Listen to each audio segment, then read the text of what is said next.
Good afternoon. I'm Kenneth Adams. I'm the President and CEO of Empire State Development, and I'd like to welcome you all this afternoon and joining here with Governor Andrew Cuomo and our legislative leaders for a very important announcement. Before we do that, I want to introduce some of the folks that are behind us, somewhat screened by some of us up here up front. Let me start by introducing our legislative leaders. Senate Majority Leader Dean Skelos. Now I'm going to have to look. There he is. Left one, both sides. The Assembly Speaker Sheldon Silver. Assembly Minority Leader Brian Kolb is here. And the Senate Minority Leader John Sampson. We have leaders from business organizations all across the state behind us. And first, it's a pleasure to introduce Heather Brachetti from the Business Council of New York State. There's Heather. E.J. McMahon is here, I think, in the audience. Just a nod to E.J. Thank you. Julie Suarez from New York Farm Bureau is here. Thank you, Julie. Brian Sampson from Unshackle Upstate. Mike Durant from NFIB, National Federation of Independent Businesses. Diana Ehrlich from the Albany Colony Chamber. There's Diana. She's behind me on this side. Gary Douglas has come down from Plattsburgh. Gary runs the Plattsburgh North Country Chamber of Commerce. Mike Tucker, a local visitor from right here in Albany Center for Economic Growth. Mike Elmendorf from his new job as the head of the Associated General Contractors of New York State. And Duncan McKenzie from the Realtors Association of New York State. Thank you all for joining us. The key to making New York open for business, truly open for business once again, is reducing the tax burden on our businesses and our families. The first step was passing a budget that held the line on taxes and made great reforms in getting our state's fiscal house in order. The next step is passing a property tax cap.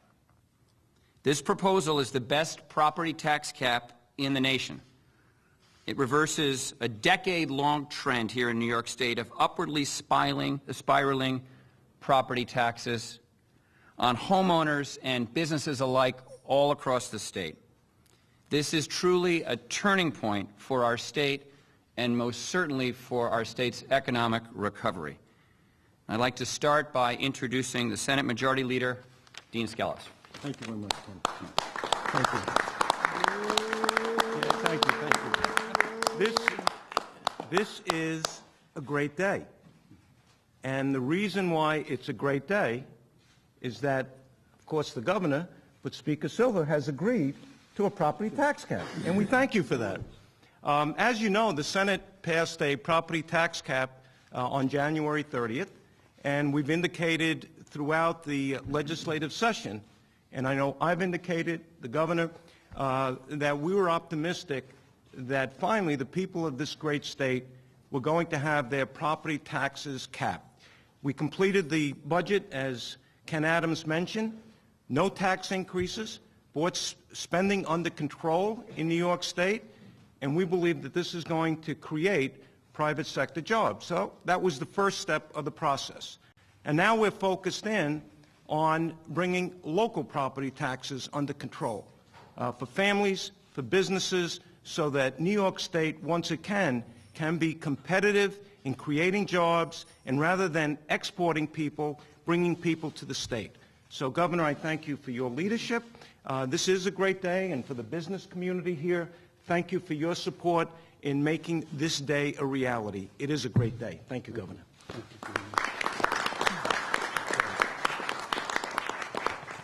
I didn't get such a warm introduction, but thank you anyway. Ladies and gentlemen, Speaker of the Assembly, Sheldon Silver. Governor, thank you for your strong and persistent leadership that you have provided on this issue. From the moment you entered the race for governor last year, you made capping property taxes your top priority. And I reiterated that we would work with you to keep that promise. All of us recognize the cost of living in this state and doing business here is too high. In the Assembly, we've worked to ease that burden by pushing for greater state investment in education, but clearly more needs to be done. Today, we unveiled legislation that caps local property taxes at 2%, while ensuring our communities can continue to provide critical services. Our legislation is grounded in reality. We prohibit local governments and school districts from exceeding the 2% threshold on the total tax levy and require a 60% vote to override it. We establish a carryover provision of up to 1.5%. We allow local governments and school districts to adjust the tax levy upward if there is growth in the property base. We exempt pension payments over 2% from the previous year, as well as court orders and judgments that exceed 5% of the total levy from the previous year. Our legislation maintains the existing statewide budget timelines for school districts as they are right now. It puts the tax cap into effect for the 2012 fiscal year for local governments and the 2012-2013 school budget year. We've included a sunset provision so that we can determine if the legislation is working as intended, and we can revisit that. While there will always be debate over the effectiveness of such a cap, the reality is this: property taxes in the state are too high, and the pain is exacerbated at this time of a weakened economy. Working families are living within their means. Government must do the same. Our approach to the tax cap enables taxpayers to approve budgets that meet local needs. And, Governor, we look forward to working with you and with our colleagues in the legislature to pass this legislation and see it enacted into law before the end of this legislative session. So thank you again, Governor, for your leadership on this.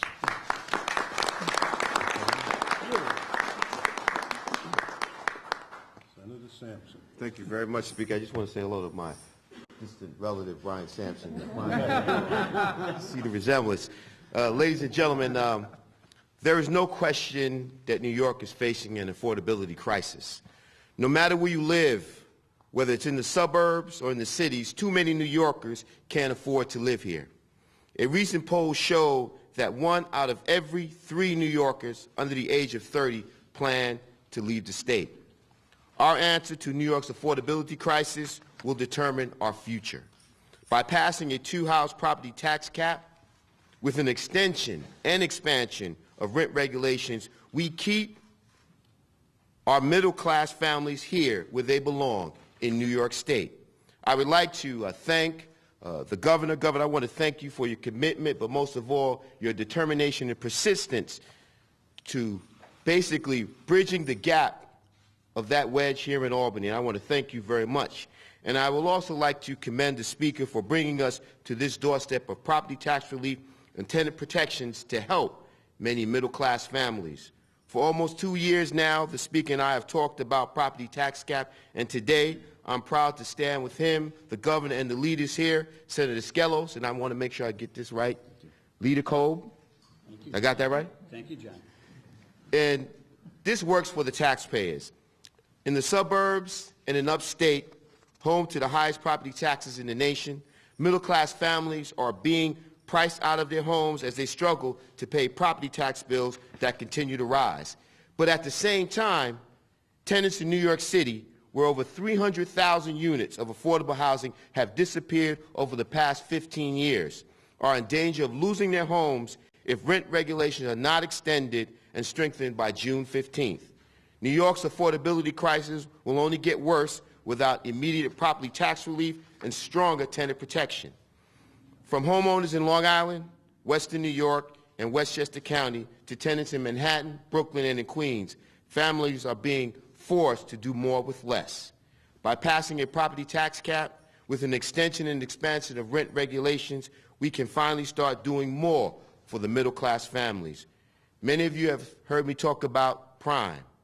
Today, we have taken an important step forward on property tax relief.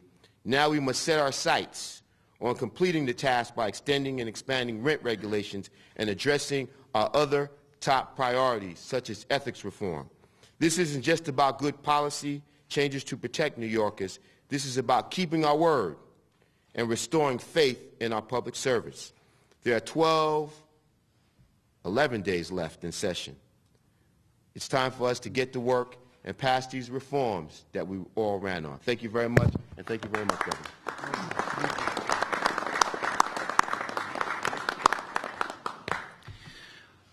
Well, good afternoon, everybody. Today is another day of hope.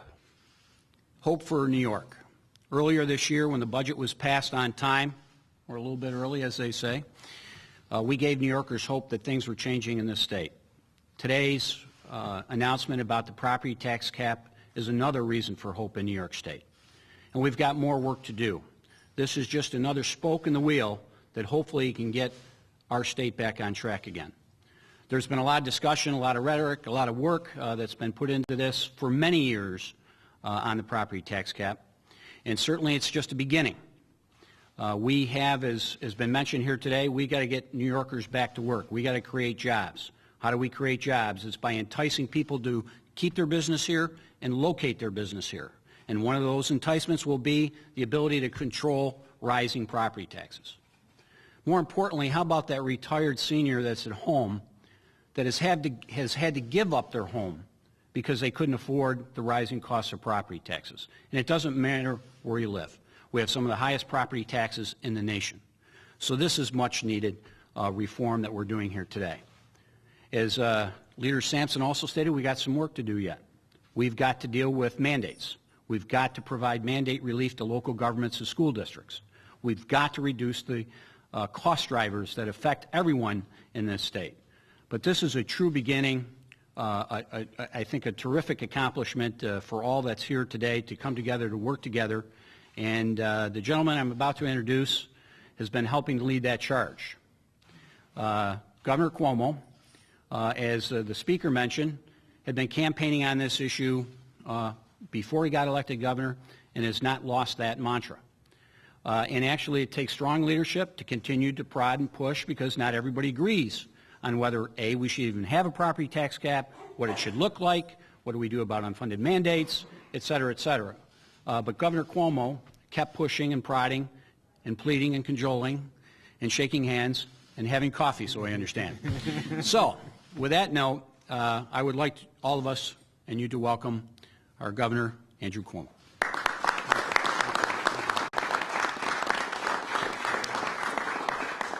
Thank you. A lot of cups of coffee. First, to Ken Adams, thank you very much for your leadership on this issue and ESDC in general. To the men and women who are leaders of the business community, it's a pleasure to be with them today, and we thank them very much for joining us. And to my colleagues, the legislative leaders who you've heard from,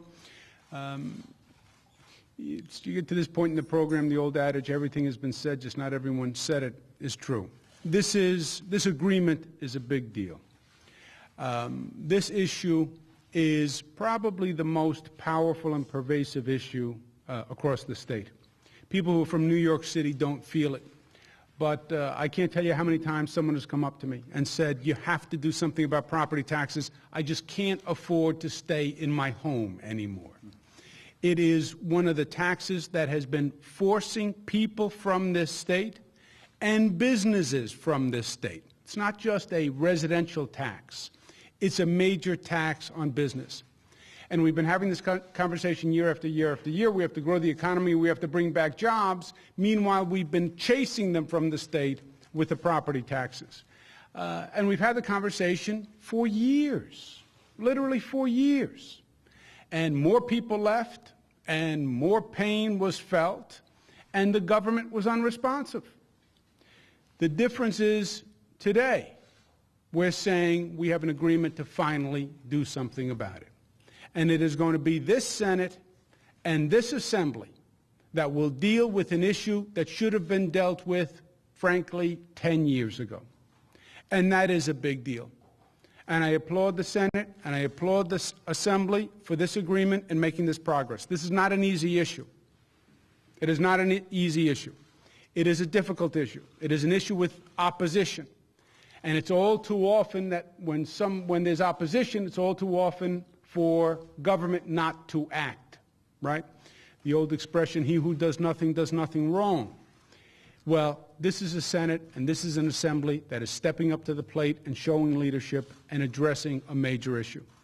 And I applaud them, and I applaud their leadership, and it's my pleasure to be part of it. I also want to thank the men and women from the business community who are here. I think when you put the budget together with a property tax cap in this state, it is going to be a game changer, and it's going to change the trajectory of this state for the good. And I think you're going to see it, and you're going to feel it, and you're going to see it and feel it relatively quickly, because you already see it and feel it. Just the work we've done in a few months, getting the budget done on time, closing a deficit, doing it with no new taxes, as Senate Leader Skelos said, that has made a difference. It has made a difference. When you put that together with a property tax cap, businesses, people will get that this is a new New York. If you think you knew New York, take a second look, because we get it, we understand it, and this is a New York that's open for business. We have to sign the piece of paper, which is always important, but this is a very, very good step. And I applaud them both and their conferences once again. Questions, comments? Just to be clear, this is more a question for Senator Skelos. You're agreeing, your conference is agreeing to pass the bill Shelley Silver proposed to add this? By the end of this legislative session, and I think I've indicated this on numerous occasions, there will be a property tax cap and there will be an extension of rent regulations. Just to be clear, Dean, what elements, are there elements in the Silver bill that you're not comfortable with? We are going to have a property tax cap, and we will have rent regulations extended before the end of session. Your presence here, Senator, means that you're not necessarily backing the bill that this press conference was for. Is that right? What I'm saying is there will be a property tax cap enacted into law, and rent regulations will be extended and enacted into law. So you're not endorsing this proposal that the governor is celebrating and Speaker Silver is We're celebrating? celebrating the fact that there is going to be a property tax cap in New York State. Speaker Silver, though, has said he wants more than just an extension of rent regulations. He wants an expansion of rent regulations. How do you feel about that? Well, let me say this. We are not announcing an agreement on rent regulation. Well, we're not announcing an agreement on rent regulation. We are announcing an agreement on a property tax cap that will be enacted this session on the terms that are in the Assembly's bill. I think what the Senate leader is saying is, obviously, we have to complete the process, and there's not going to be any bill signed or passed until we have a final agreement, and the final agreement will have rent regulations and a property tax cap. Also, I'm very happy that my county executive has endorsed a property tax cap. Yes, he has. County Executive Mangano supports the cap. So by the end of this session, there will be two issues that will be addressed: the property tax cap and rent regulations. You said back in January that you felt that the issues of rent regulations and a property tax cap were separate and should be dealt with separately. The Speaker Silver told us about an hour ago that they were inextricably linked. How do you feel about that? I said to you at that time, Glenn, I believe you should address each issue as in and of itself, on its own merits, and you can have a semantic game that, on the other hand, all these issues are linked one way or the other. They're all part of one agenda that's going through one session. But dealing with rent regulations and the facts and reality of rent regulation is one exercise, and we are going through that. We are not announcing an agreement on that today because we don't have an agreement on that today. The property tax cap is a separate analysis, and we have an agreement on that cap, on the parameters that are in the Assembly bill. Carlos, would you pass a property tax cap then that has this sunset tied to the rent regulations? There will be one, quote-unquote, sunset for both provisions, rent and the property tax cap.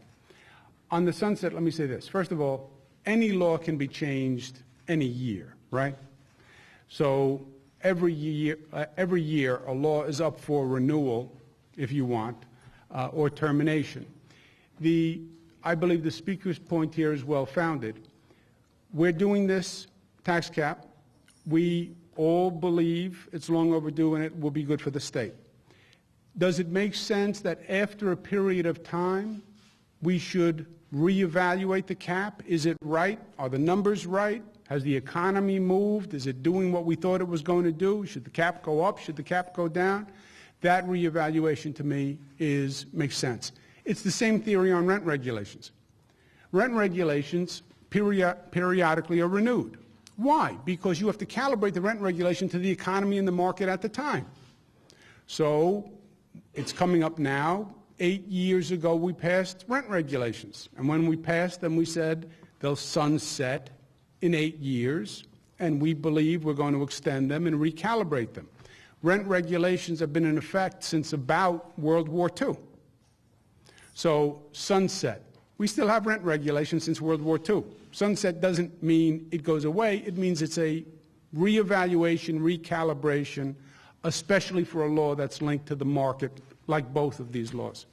You called a non-starter a couple weeks ago. Your spokesman did. What changed on that? What was that? You called a sunset a non-starter. Never said sunset. Your spokesman got. Was that the quote? Or was it a temporary law would be a non-starter? Same thing? No. No. Is rent regulations temporary? Are they? Are rent regulations temporary? Okay. You answered your question. I'm sorry, Senator Skelos, would you commit to passing a property tax law with a sunset, with a recalibration, as the governor said, in it for rent regulations? We are going to, I'm going to say it again, we are going to have, before this session is over, a law that's a property tax cap, and we're going to have an extension of rent regulations that are in statute. So you won't commit to putting that in? We are going to have both. Speaker Sellers? Yes. When rent regulations were last renewed, as I'm sure you painfully recall, the Senate adopted a bill you really weren't happy with and then left Albany, and you were in a position of having to accept it or see rent regulations go out of existence. If this time the Senate passes the existing law, renews it, and doesn't make any concessions from your point of view to strengthen rent regulations, will you still approve a property tax cap? Fred, I assume in good faith that we will have a good negotiation led by the governor. If you recall, the last time we had a governor who was committed to the end of rent regulation. We had a Senate majority leader who was committed to the end of rent regulation. There was a different set of circumstances. We have a governor who's committed to the renewal of rent regulation and an expansion of some of the provisions of it. I believe he has used his office well to put issues before the legislature that are appropriately negotiated. But you left the senator out who has said, I believe publicly, Senator Skelos, that he's committed to renewing rent regulations in their current form, not strengthening them. If he sticks to that, could that kill the property tax cap? I think I would rather be optimistic, as the senator has always indicated we should be, that there will be a reasonable agreement between the parties involved. Yeah, and also, excuse me one second. You know, Fred, I think if we've demonstrated one thing, we could address hypotheticals or speculate all day long. There is a pattern now over several months that I think this is an assembly leader and a Senate leader and the minority leaders who have operated in good faith and have been reasonable. How did we get that budget done? Not that we all agreed on everything. Trust me, I was there. We didn't agree on everything. But there was a reasonableness in approach. We're getting down to, Senator Sampson said, 11, 12 days. We're going to keep the same reasonableness of approach, and that's what today is all about. We need to address rent regulations. We will in good faith. We've had conversations. We don't have an agreement, that's what I said to Mr. Blaine, but we've had good conversations on the issue. And we understand all sides of the issue, and I am confident that we're going to have a resolution on rent regulations that is a reasonable resolution. Will everybody be happy with everything? No, but it'll be a reasonable resolution. On tax cap, we have arrived at a reasonable resolution. We need to resolve both by the end of the day. Well, does that mean they're linked? You know, By the way, we also have to resolve ethics reform, in my opinion. Does that mean that's linked, right? So I'm confident that we're going to be proceeding with the issues on their own merits, but they'll both be resolved as well as others by the end of the session. What's your plan moving forward on mandate relief? That's something that, you mentioned County Executive Mangano being in favor of this, but other county executives, Chris Collins, Rod Astorino, have all said that mandate relief needs to be first before a tax cap. So moving forward, what's the plan on that front? Fine. Just to get back to the point about the temporary. If this was a temporary law, I would be against a temporary law. Temporary is we're going to do it for 1 year, we're going to do it for 2 years, we're going to do it for 3 years. I would be against a temporary law. This is not a temporary law. This is a law like rent regulations, which will come up for reevaluation, recalibration on a periodic basis that makes sense, like the rent regulation laws. Mandate relief, we're working on a package of mandate relief. I want that very much to be part of that. We have a very aggressive effort. We're working with the Assembly and the Senate to come up with a package of mandate relief. In this proposal, there is a limit on the amount of pension monies that can be excluded. That goes a long way. If you listen to the local government people, they've been saying the cost of pensions is exploding short term, and this cap takes that into consideration. And that's a big piece of what they've been talking about. A question for Senator Skelos. Senator, have you agreed to the parameters laid out in the Assembly? Have you agreed to the parameters laid out in the Assembly legislation? And if not, is there really an agreement at all? Well, we're reviewing it. Yeah, the answer is broadly yes. And, all I can say is we're going to have a bill done before the end of the session. It's going to happen, as will extension of rent regulations. It's going to happen, and we will have an ethics law passed before the end of session. It's going to happen. Let me do it for you the other way, Danny. What is not agreed on, the period of time that will be the sunset period of time. That has not been agreed on between the Senate and the Assembly. So, I think, which is the Senate's point. We understand the 2%. By the way, 2% or inflation, whatever is less. This year, it's 1.6%. It's not 2%. So we understand that. We understand the limitations. We understand the exclusions. We don't have an agreement on the period of time. Why? Because to agree on the period of time, you have to have the agreement on rent regulations, which we don't, because it's the same period. So that is a provision that, as we stand before you today, we technically do not have an agreement on. Senator Skelos, if I could ask, do you agree with that? Is that the only element of the Speaker's proposal that you don't have an agreement on? I agree with the broad parameters of it. So more but we're going to narrow down some of the parameters. But we will, look, I'm sorry. I think the governor has made it very clear, and the Speaker, we're going to be discussing rent regulations, property tax cap. It's going to happen. And we are going to conclude this session, as I said, in a very orderly fashion. Extension's going to happen, and we're going to have a property tax cap. So it's more than just the time period that you have concern with? We're going to have both. Governor, Mr. Speaker, in this bill, there's the allowable growth factor in the tax levy, which is excluded from the cap. I'm wondering what safeguards are in place that would prevent a municipality from just raising additional revenue and avoiding the cap by just jacking up assessments. This is not about added assessments. This is about added developed property. For example, if somebody developed property that created 100 new residents, obviously there would be a requirement for new services, and that developed property would now add to the tax base. And if, rather than, if you took a strict reading of some prior tax cap bills, it would say you have to reduce everybody else's tax because the levy has to stay where it was plus 2%.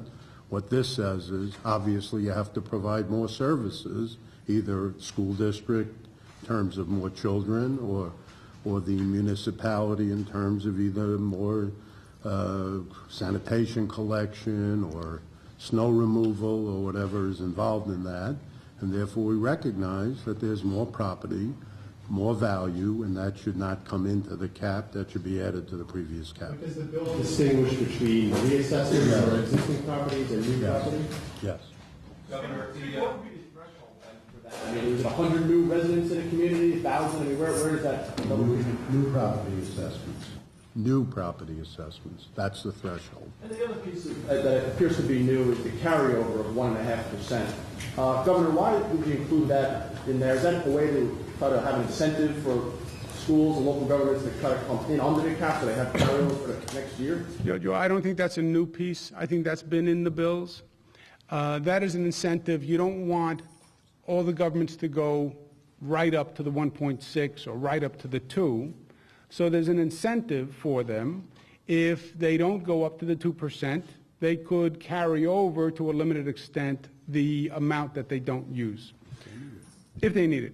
On the question before, the Senate put in a bill this morning. We have agreement on the essential terms.